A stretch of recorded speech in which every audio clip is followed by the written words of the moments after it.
Hi friends, నేను మీ చుట్కి పాపని. ఈరోజు మా బుజ్జి గణపతిని నిమజ్జన చేస్తున్నాం. కలశం మా తమ్ముడు ఎత్తుకున్నారు.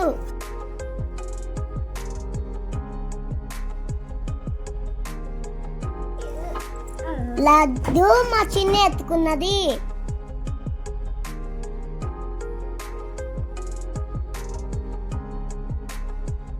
బుజ్జి గణపతిని మా చిన్న ఎత్తుకుంది. మట్టి గణపతిని మా తమ్ముడు ఎత్తుకున్నారు. చిన్న గణపతిని నేను ఎత్తుకున్నా. మేము బాలాపురం చెరువు దగ్గరికి వెళ్తున్నాం. మా బుజ్జి గణపతిని నిమజ్జనం చేయించినాము. Bye bye Ganesha. Bye bye Ganesha.